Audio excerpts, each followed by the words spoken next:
हिमाचल प्रदेश में शिमला के संजौली में एक बार फिर जेरे तामीर मस्जिद की मुखालफत में बड़े आंदोलन की तैयारी है। सिविल सोसाइटी संजौली की तरफ से 11 सितंबर को 11 बजे बड़े आंदोलन का ऐलान किया गया है।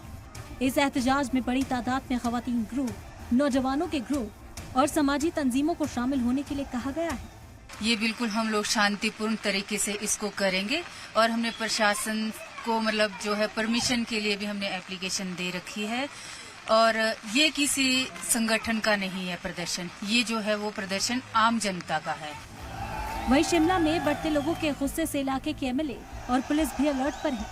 शिमला शहर के कांग्रेस एमएलए ने पूरा अमन और कानून दायरे में रहते हुए एहतजाज करने की अपील की है। हम भी यही कहना चाहते हैं, इसमें कोई इस इशू को इतना बड़ा बनाने की जरूरत नहीं है। अब जो भी इसमें कल पार्टिसिपेट करेगा, 5 तारीख को आपने पार्टिसिपेट किया है तो मैसेज गवर्नमेंट को आ चुका था और गवर्नमेंट ने उस पर संज्ञान भी लिया है। तो अगर कोई कल करना चाहे वो अपने रिस्क पे करे, उनको अपनी मर्जी उन्हें करना है, पर गवर्नमेंट में से इसमें जरूर इंटरफेयर करेगी और लॉ एंड ऑर्डर मेंटेन करना गवर्नमेंट का फर्ज है। संजौली में जेरे तामीर मस्जिद पर मुस्लिम समाज भी कानून के मुताबिक कार्रवाई किए जाने की बात कह रहा है। 2008 से इसका काम हुआ था और 12 तक तुम्हें प्रधान था, उसके बाद काम चलता रहा। बाकी एमसी और वक्फ बोर्ड इसको हैंडल कर लिया उन्होंने, वो देख रहे इसको केस को। हमारा कोई स्टैंड नहीं, क्योंकि अब कोर्ट में मैटर है।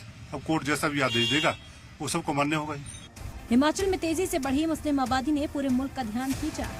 एक तरफ जहां हिंदू तंजीमों ने इस मामले में आवाज उठानी शुरू की है, वहीं जेरे तामीर मस्जिद को लेकर भी कार्रवाई की मांग तेज हो गई है। शिमला से समीक्षा राणा के साथ ब्यूरो रिपोर्ट, सलाम टीवी।